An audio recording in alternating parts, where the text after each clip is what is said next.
Hi everyone, it's Chris. Today I have a stenciled card to share with you. I'm making my own glittered paper.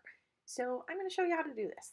I'm using my original Misty today, but not for stamping. I am using the back side of my Misty and that magnetic plate that's in the base, and I'm going to use that magnetic plate to hold my stencil down.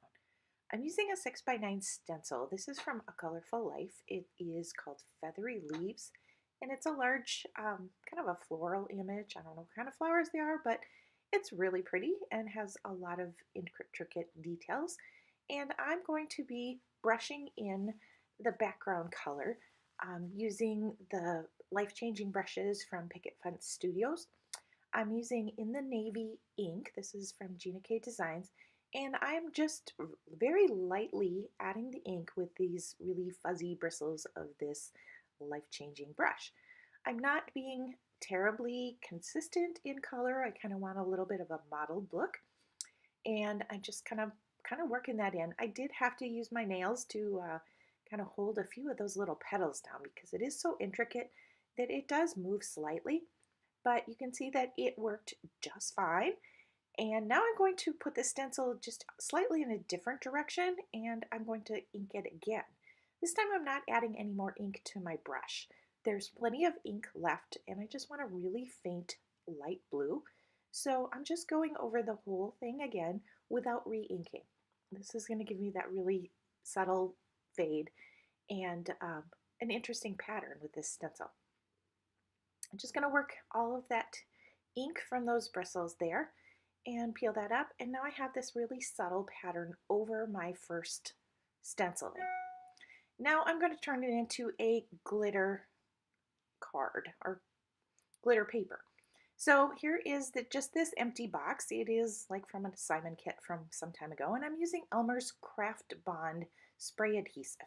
I always test it first on the lid of the box before I spray on my project to make sure I have a really nice thin coating on there. And then I'm using the Nuvo Pure Sheen Glitter, and this spray adhesive covers the whole card very lightly in this light spray. And so I just dump the glitter right on top of it. And then I'm going to use that craft mat and just kind of smush all of that glitter into that adhesive. And there is my glitter cardstock. I did protect my surface because that spray can, the overspray can get on your desk and it is really hard to remove. So just a quick note there. And now I'm going to do an eclipse card with this. I have cut this hello word die. This is from the Ton Stamps.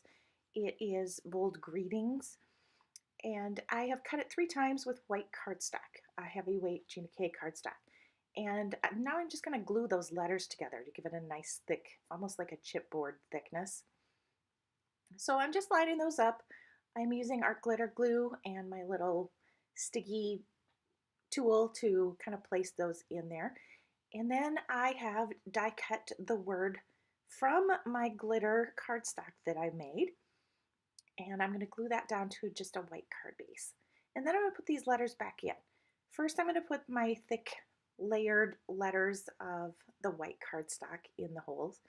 And I want to make sure that I have my glittered cardstock letters turned the appropriate direction because you want to kind of match up that pattern that you put in there. And I also need to save the centers of the E and the O. So once I put the thick white letter in, then I drop that center from the E and the O right in there. And then on top of that, I'm going to match up my pattern with my glittered cardstock and just glue that on top of my thick white letters. Now it's a little hard to see on camera, but there is really some definition in real life. The shimmer and just the height of those letters on this eclipse card does show up better than I can get on camera here. So there is my eclipse card. So just a fun way to use your stencils and make your own glitter cardstock. Thanks for watching.